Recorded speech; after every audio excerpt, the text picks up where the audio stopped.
Hey guys, welcome to a new video, and today is kind of a requested topic. So I'm going to give him the respect, I'm going to give him the shout out. So Safe, one of my clients, suggested that I made a video on sort of what's changed and my current thought processes regarding off-season phases and what I've potentially done differently comparative to my previous off seasons, and what has potentially enhanced my, sounds like I'm not natty, what has potentially enhanced my growth, or at least made my growth more optimal from potentially a nutrition, a training perspective in this year and this off season. So I certainly do think that I have made the most progress that I have made in a long time in this specific off season. There are a multitude of factors surrounding this. I think the first one that we do have to cover is certainly the fact that as you get more experience, your knowledge is only going to incrementally rise. It's never going to go backwards. You're only going to learn from your mistakes. So certainly the mistakes, or the, I guess they're not even mistakes, they're just past thought processes of previous off seasons, have now been replaced with new thought processes. And as time goes on, what will happen is new thought processes will replace my current thought processes. It's a simple factor of gaining knowledge. And I think without that, you'll fail to progress in anything in life. So without that ability to open your mind to new avenues of making progress, you will be stuck in the same predicament, whether it's job, training, nutrition, like whatever you want to look at it. You've got to open your mind to potential new avenues to make new progress. Coming out of my prep, I learned a lot. I started following new people. I started learning that there was a lot more to training and nutrition that was potentially not optimizing in my previous off season. To give you a bit of context, in my last off season, which was the year of 2016, I was very flexible in my approach to nutrition. Let's cover nutrition first. Very flexible in my approach. I guess I was coined as a flexible dieter, if you'd like to call it that. So my food would be widely diverse in the options that I was making, and a lot of it would be complete crap. So a typical evening meal would consist of oats with crap on top of them, and combined with a side dish of crap. And whilst from a energy balance perspective, you will not see huge differences in your rate of gain from a body mass perspective, because it is, from an energy balance perspective, calories in versus calories out. But becoming more knowledgeable in areas of inflammation, your ability to utilize and absorb nutrients, and just your general uptake of food, I realized that now that was probably not the most optimal way of going about things when it came to nutrition. I was essentially putting in nutrients that potentially my body wasn't absorbing as well as it could have done, and I was also causing a plethora of inconsistencies within my diet. And we know that, bloating, we know that malabsorption of nutrition, and we know that inconsistencies within food options creates issues. It doesn't create a consistent environment for growth. So when we want that consistent environment, clean, regular, whole food is probably your best bet. If you're chucking in Oreos and just crap for the hell of it, like, you've just got to question yourself as to whether that's going to be the most optimal approach. So there's a time and a place for a bit of flexibility within your diet, but when you're looking for maximal growth, I don't think you should be necessarily abiding by a flexible diet rule if your goal is something like me, getting a natural pro card. I think one of the biggest things that sort of enlightened me to this fact is simply through process of observation. So I will be honest in saying that there is no study that will sort of outline the fact that eating like a child is not good. But from a perspective of looking at the best natural bodybuilders and assisted bodybuilders across the world, do you see them eating on a very flexible diet? No. No is the answer. No is the answer to that. So, from a question of optimality, and putting adherence aside, if anything, I've actually adhered to calories in a far better manner through factor of just structure, just dietary structure, eating very similar foods each day, not sort of having to think about my nutrition too much because the structure is there, and I wouldn't sort of come home from a long shift at, personal training like I was in 2016 and think, oh, what shall I have? Oh, screw it, I've got enough macros for a whole tub of ice cream, let's just have that. And instead I've just got, rigid structure to my day. I'm also looking into things now like blood glucose management, which obviously indicates your ability to uptake nutrients, and whether you're in a position where you're maximizing the food that you're actually consuming through tracking blood glucose, both fasted and after meals. And that's something I certainly didn't have a clue about when I was initially gaining in 2016. Whether or not that makes a large difference, who knows? But I do know that I've kept my numbers within the quote-unquote optimal range. And I do know that by following clever people, that is something that you will want to be doing. Obviously, as weight training individuals, we are naturally going to have lower blood sugar levels, and our insulin sensitivity is naturally going to be higher as we weight train and we're fit and we're healthy.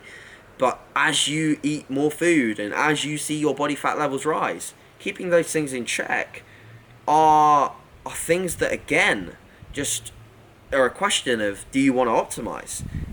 The fact is, I fucking do. I fucking do. I want everything to be optimized. So I don't care if I'm buying a 30 quid monitor and I'm not getting much out of it. If I'm getting 1% out of it, I'm going to damn well do it. I'm going to prick my finger and I'm going to test. Some people will say, oh, it's like, it doesn't matter, you'll always be in range. But guys, I have a whole week of poor sleep and poor nutrient timing. My readings were crap. They were rubbish. Really poor. And then I sorted out my sleep, sorted out my nutrient timing. This was after Rome, after the holiday. Sorted out my sleep, sorted out my nutrient timing, and boom. Numbers came right back into where I needed them to be.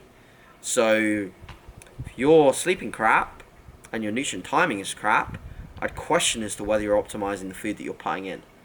So that's something that I've thought about from nutrition. So a lot has changed from a nutrient perspective.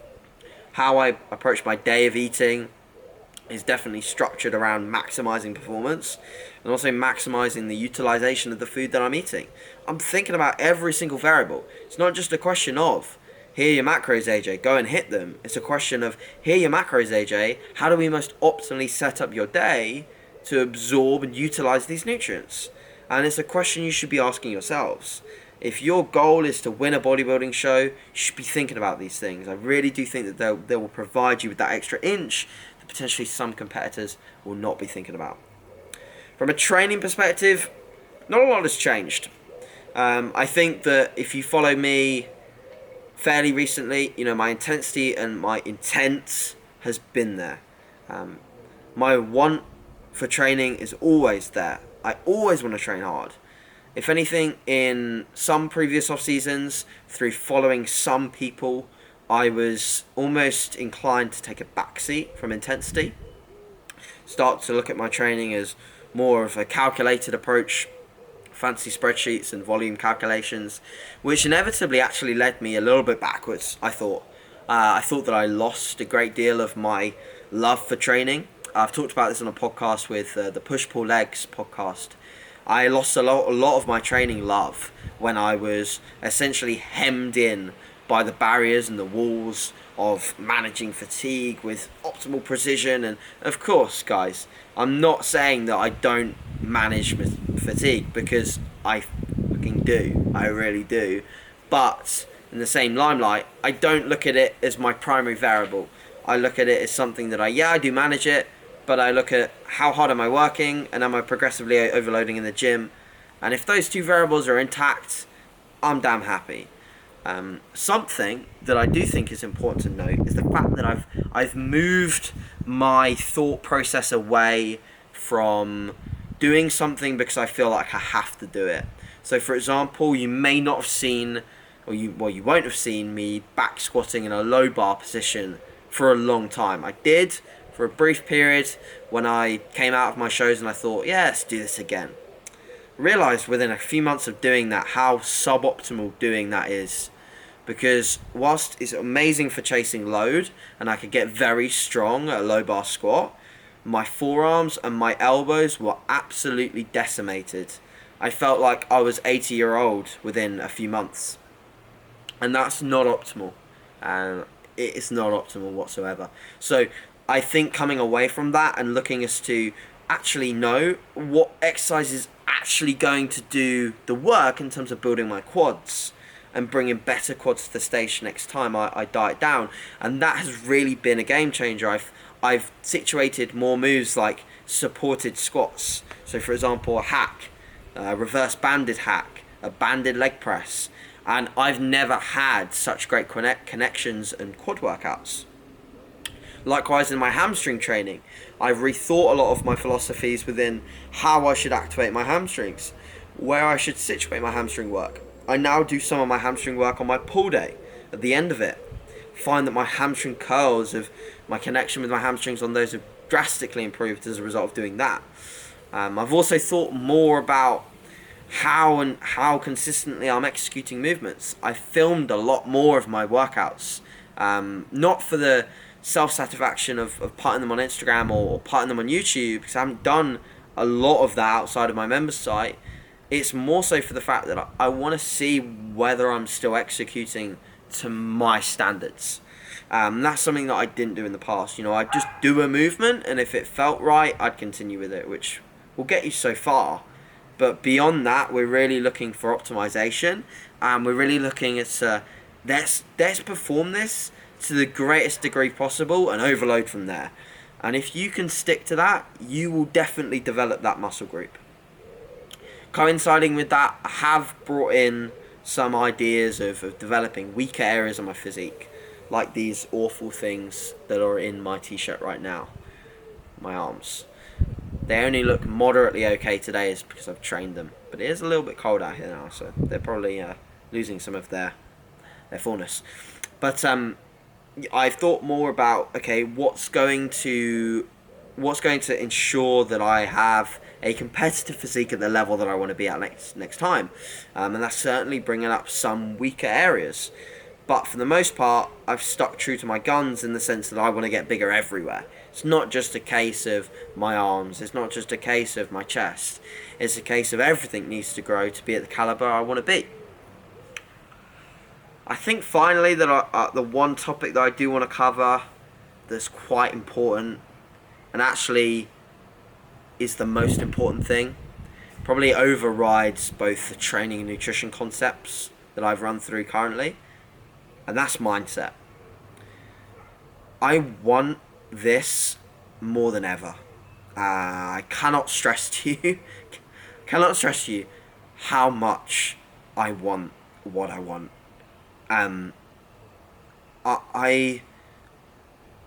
It really is hard to put into words, because I've never thought about bodybuilding like this in the past. I've never thought that it could bring so much to me in terms of just relentless want for something. I'm so driven by what I want to achieve that I've probably ended up pushing things away that initially I would think about more and I would include more in my life at this moment in time. Potentially relationships, potentially social opportunities and things like that, which, I'll be very brutally honest with you, I'm not upset about, because I know at the right time something will come along that fits within what I want to do, and that's fine. And my life at the moment is very centered around the goal of turning a professional natural bodybuilder. And the question I always sort of think to myself, especially at the end of the day when I've completed a day of tasks and I just head off to bed, is will achieving that goal bring me happiness? And will the process towards that goal bring me happiness at this moment in time whilst I'm working towards the end goal? The answer is yes. I love every day of my life. I feel like I'm living it more than ever. I am extremely grateful to do what I do on a daily basis within my work. I'm extremely grateful to be in the financial position I'm in through my work, and I can provide for my family. I can do a lot, which goes on behind the scenes, which I don't talk about because it's not worth talking about. And I everything that I do on a daily basis brings me so much happiness, so much happiness, and I want to stress that, because a lot of people from the inside looking in will, especially when I went to Rome, people will be like, "Oh, it's so nice to see you enjoying yourself." Guys, I enjoy myself on a daily basis, and I must admit, on the last couple of days of being in Rome, I just couldn't wait to get back home and to get back into my routine, to train, to eat, to sleep, and just to do what I love. I love this. I want to be someone that does this extremely well. I want to be someone that allows you to take inspiration and some motivation from, in terms of the fact that it's okay to be extremely motivated by bodybuilding as a goal. I'm extremely motivated by other people that surround themselves with the sport as well, and have the similar mindset to me, in the sense that it's not just about when I get the pro card, it's about what I do to get the pro card. I love it. I absolutely love it. I've got legs tomorrow, and I'm like, I don't really want to go to bed, because I'm excited to wake up tomorrow and train legs. What a life to live, hey? And I could quite easily sit here and say that, but I hope you can tell from like my facial expressions and just generally how I put it across, that this is me. This is definitely me, and I'm so blessed to have found that, and to have found something that motivates me so much. So I see it within a lot of people. They don't have something like this, and that's unfortunate. So I think from a mindset perspective, what last year gave me was the ability to realize how far I can push myself, what I'm potentially capable of, and how much I love the sport. I'm willing to take myself to places that some people won't really want to go for extended periods of time, whether it's in off-season phase or a pre-contest phase. I'm willing to do the necessary, like so many people say. I don't know whose statement that actually is now, but I'm willing to do the necessary to take me towards where I want to be. And I hope that all these videos compiled together, 2015, 2016, 2017, all of my videos compiled together can give you a good concept as to how my thought processes develop, how my ability to get across my point of view develops, and how I develop as a person, as an athlete. I've been through a lot of things, and I think it's really cool for me to have shared them, and for you to realize what it does to a person when you're extremely driven by a goal, and your mindset has taken a lot of different avenues to take you to positions where you can tap into some things that people potentially can't tap into. And that's not to say that anyone's weaker than myself, because that's not true. There's actually a lot of people that are probably stronger than me mentally, but I think that what makes you as a person will certainly lead you into your ability to do stuff as an athlete. So yeah, that's really what I wanted to get across in this video. Hopefully it all makes sense. Hope it does. If you've got any questions, please ask. Hopefully you've enjoyed this, and I will continue to make short it's 20 minutes, but videos like this in the future, alongside the videos that do exist on my members site. So hope you've enjoyed this, guys. Any questions, as I've said, please ask. Cheers.